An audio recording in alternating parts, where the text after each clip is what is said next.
de los más grandes enigmas de la ufología contemporánea es el llamado misterio de Humo. Una civilización parecida a la nuestra, situada a 14 años luz de la Tierra, llega a nuestro planeta, indaga sobre nuestras costumbres y toma contacto con diferentes investigadores para ofrecerles datos espectaculares.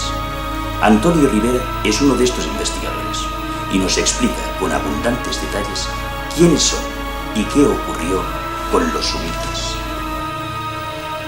El misterio de Humo es realmente un enigma. Lleva con nosotros aproximadamente 35 años, pero si hemos de creer a los autores de los informes que se reciben por correo, desde esos 35 años, los sumitas llegaron a la Tierra en 1950. Ellos se presentan como seres humanos, completamente iguales a nosotros, más bien seres humanos del tipo nórdico, o sea, altos y rubios, lo que les ha permitido camuflarse perfectamente entre nosotros y utilizando pasaportes suecos, noruegos, daneses, circular libremente. El único hándicap que tenían es que, según cuentan en uno de los múltiples informes que nos han enviado en estos 35 años, el desarrollo de la persona en Humo, si bien continúa después de los 12 años, la voz se pierde. Es decir, los niños y niñas humitas, después de 12 años ya no hablan más y su comunicación deviene telepática. Y claro, para una misión en la Tierra, ellos necesitaban personas capaces de hablar. Y entonces esto lo resolvieron implantando un pequeño aparato, un gadget, en la garganta de los miembros del equipo expedicionario que venía a nuestro planeta. Un aparatito que les permitía hablar bastante normalmente. Nunca consiguen hablar totalmente como nosotros. Pero bueno, hay muchas personas que hablan mal y esto se acepta, ¿no? En el año 1950, 3 naves sumitas llegan a la Tierra y por primera vez toman contacto con nuestra civilización. Pero, ¿cómo descubren la existencia de la Tierra? En el año 1934, un barco noruego estaba haciendo pruebas de comunicaciones a larga distancia mediante reflexión de las ondas hertzianas que emitía en la ionosfera, en la capa de Heaviside. Entonces, por rebote, se podía franquear la distancia límite que impone el horizonte en comunicaciones horizontales, que me parece que son 11 kilómetros. De esta manera se podía sobrepasar esa distancia por rebote en la ionosfera. Y lo que ocurrió fue que un tren de ondas emitidas por el barco noruego atravesó la ionosfera y se perdió en el espacio. Y 14 años y medio después llegó al planeta Humo, que se encuentra de nosotros a esa distancia, a unos 14 años luz de nosotros. Entonces, los científicos y los técnicos del planeta Humo captaron la señal y vieron que no era una señal procedente del ruido de fondo de la galaxia. La galaxia hay un constante ruido de fondo de radio sobre la onda de 21 centímetros del hidrógeno neutro. Pero vieron que esto no era el hidrógeno neutro, sino que parecía una señal codificada. Entonces trataron de decodificar esta señal. No lo consiguieron porque eran impulsos en Morse.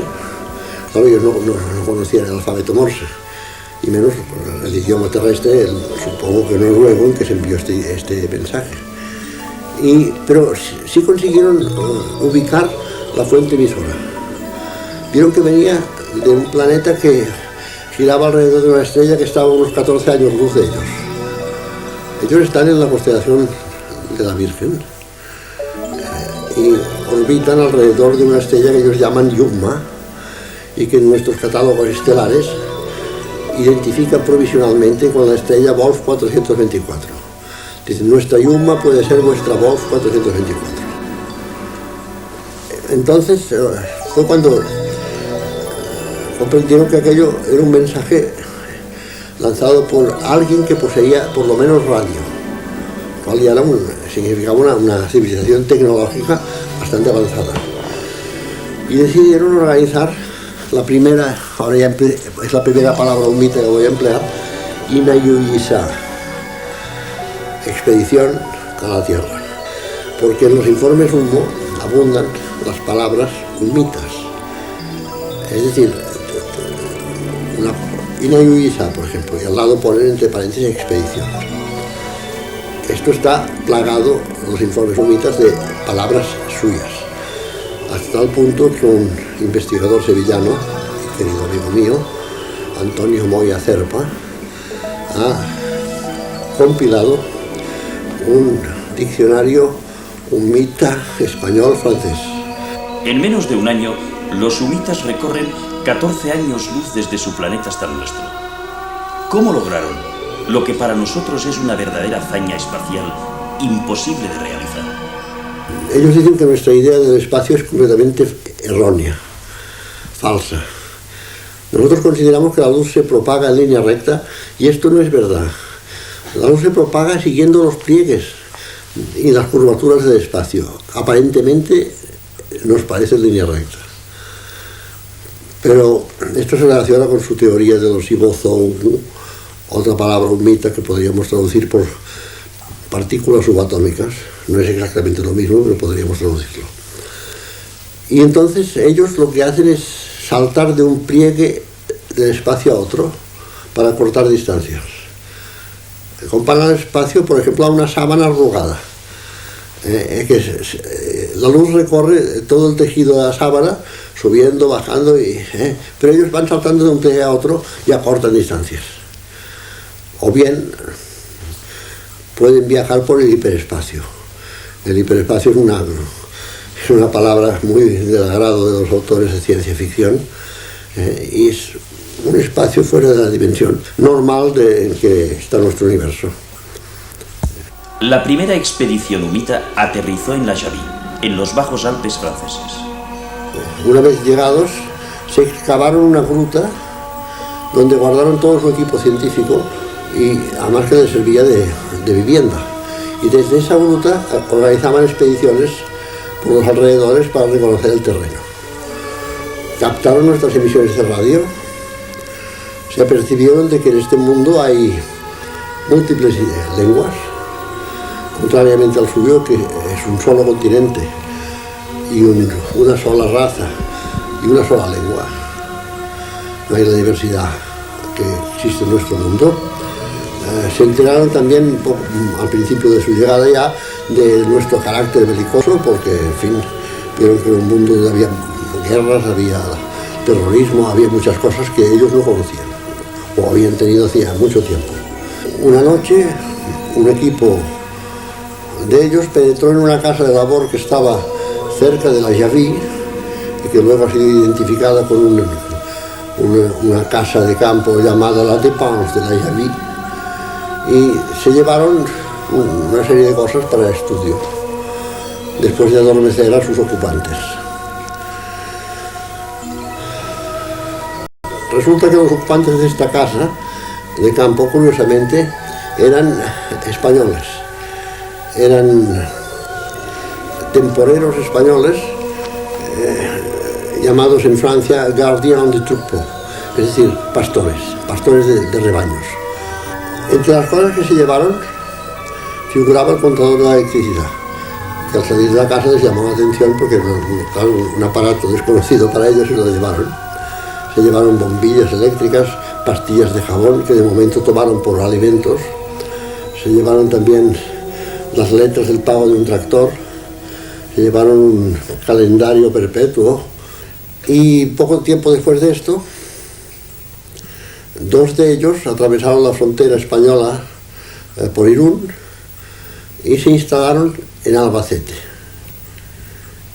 Esto fue alrededor del año 52. Ellos llegaron en marzo del 50. En el 52, dos del grupo expedicionario, UNMITA, atravesaron ya la frontera y se instalaron en Albacete, porque les interesaba una ciudad de segundo orden, no una gran capital como Madrid o Barcelona o Valencia, sino una pequeña ciudad donde desarrollar sus actividades. Nosotros nos preguntamos, ¿qué finalidad perseguían los UNMITAs al venir a nuestro planeta? Ellos querían informarse sobre la única cultura humana que habían encontrado en un radio de 40 años luz alrededor de su planeta. Porque habían organizado otras expediciones a otros astros, pero habían encontrado civilizaciones muy primitivas, incluso con humanoides, pero humanoides muy primitivos. Encontraron un planeta vitrificado a consecuencia de una guerra con armas de plasma. Esto fue terrible.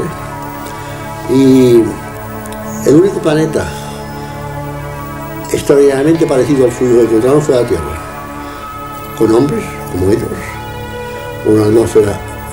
Hay un informe que tenemos por aquí donde aparece la descripción física de su planeta y es completamente un hermano gemelo de la Tierra.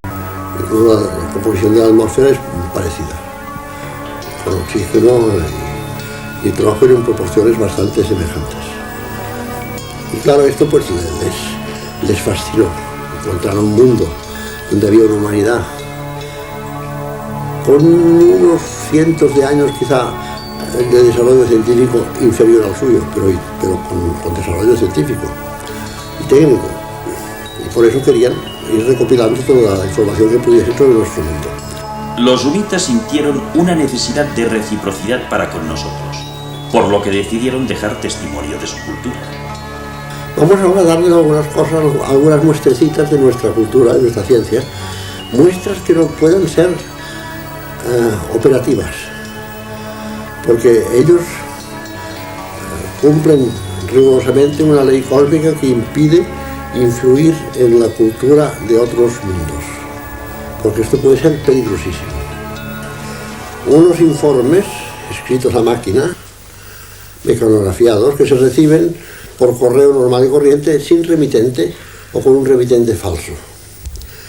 Cada hoja de estos informes lleva en su margen inferior derecho, como veremos luego, un sello digital, seguramente hecho mediante un dedil de goma y un tampón, que reproduce el Humo Eleve. El Humo Eleve es el símbolo que representa el gobierno general de Humo. Es como una H con los brazos curvos y la barra central atravesada verticalmente por otra barra más larga. Son informes que no tienen el menor carácter mesiánico.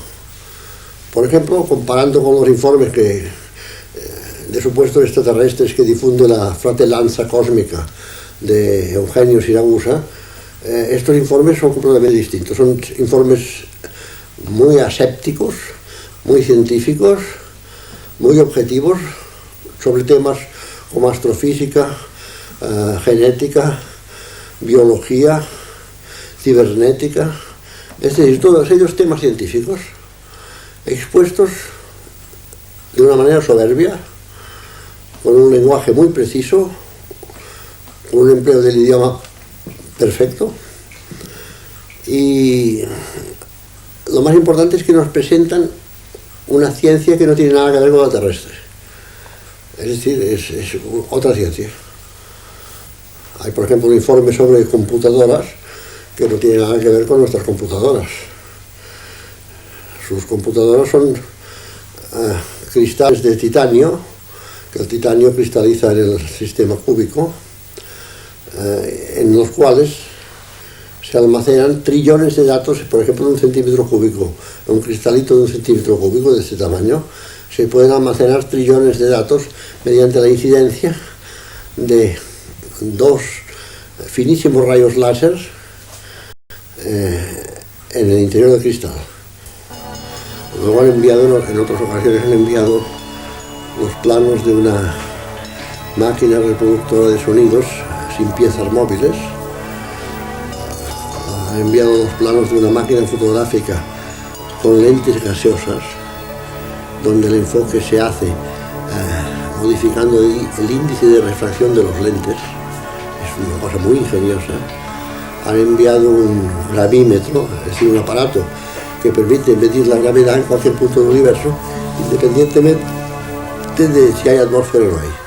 De los primeros informes sumitas, el industrial Rafael Farriols recogió datos precisos para construir un artefacto único en la Tierra: la máquina de los aromas.